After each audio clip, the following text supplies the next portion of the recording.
Welcome back to Behind the Crime Scene Tape with BioClean of New Jersey. I'm Kevin Bicking, sitting here with owner and CEO Andrew Yurchuk. Hi, how is everyone today?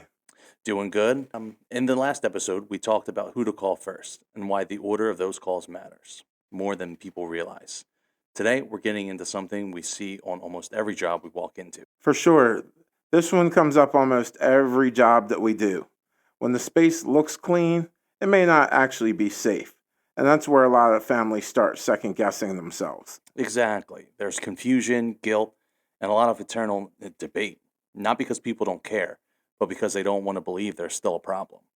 Or they don't even realize that there's a problem. Right. And the reality is, bodily fluids are hazardous, whether you can see them or not.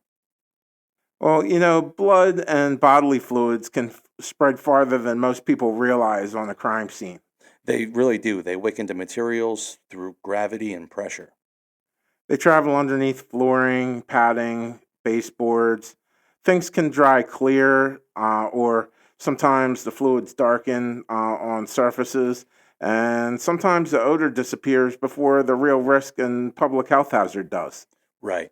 And once fluids soak into porous materials like carpet, padding, grout, drywall, upholstery, they're no longer just on the surface.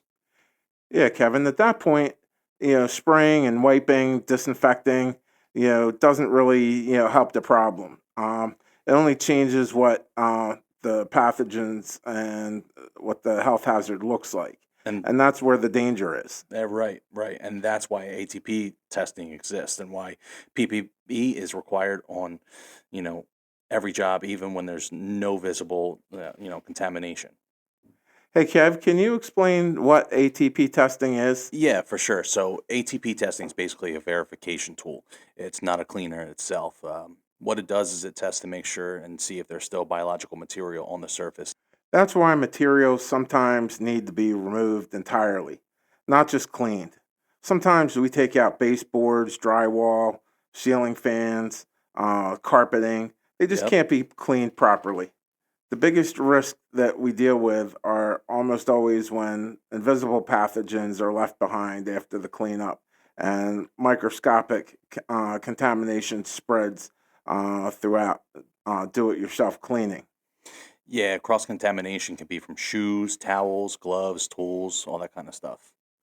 Oftentimes on a crime scene, fluids can travel into adjacent rooms, or there's investigators that are in, working on the scene, processing it. So there's a lot of times, the biological contamination gets moved from place to place, or it gets spread throughout, the crime scene, Hmm. and we've even seen it get into HVAC systems. Yep. And this is exactly why professional biohazard cleanup exists. Sometimes it's not because things are gross, it's because exposure doesn't care how clean something looks. Right, right. And a lot of people try to handle cleanup themselves before calling us. And that doesn't mean that they did anything wrong. I mean, usually when people try and clean up their own scenes, they're just trying to regain control of the situation while protecting their space and their mental health. But without the right protective equipment, tools, training, DIY cleanup is really just a recipe for disaster. Most of the time, we find unintentional contamination that's been spread from place to place, and oftentimes, the cleaning process that people use isn't congruent with the type of cleanup that we do. So it actually ends up costing them more in the long run than if they had just contracted out a crime scene restoration company. Yep. And Andy, you've been in business for over 35 years, so you've seen this a bunch. I've seen it a bunch over the years that I've been here. We've seen small situations turn into big ones, not from carelessness, but from missing information. I've seen people dump bleach and it doesn't take care of the problem, it just spreads it. We've even seen people accidentally mix bleach and ammonia, which creates mustard gas. What does safe actually mean? When we assess a situation, we're not asking, does this look okay? We're asking, where did the fluids originate? Where could they have traveled? And what materials have absorbed contamination? We're asking what can be treated and what can't. So soft, non-porous items usually can't be, taken care of. But if it's hard, non-porous areas, usually that can be cleaned. But safety isn't about appearances; it's about exposure control. There's another layer people don't talk about either: shame. I've heard people say, I should have known better. Did I mess this up? And I don't want to be judged. Well, let me be perfectly clear. We're not here to judge people that tried to clean their own scenes up. It doesn't mean that you did anything wrong. It doesn't mean anything it doesn't mean that you failed. It just means that you cared. The earlier contamination is assessed, the more options usually people have when it comes to doing a cleanup.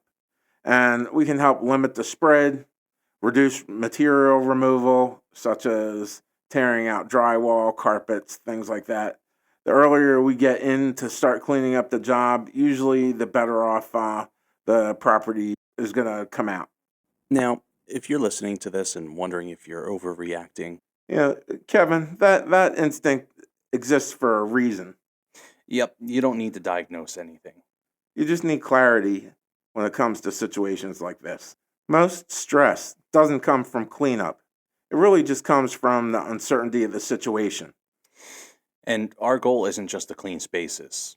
Well, it's to help remove the doubt. Yep. Well, thanks again for listening to the Behind the Crime Scene tape with BioClean of New Jersey. If you're not sure whether a space is truly safe, please reach out to us. We're here to assess, answer questions, and give you clarity without pressure.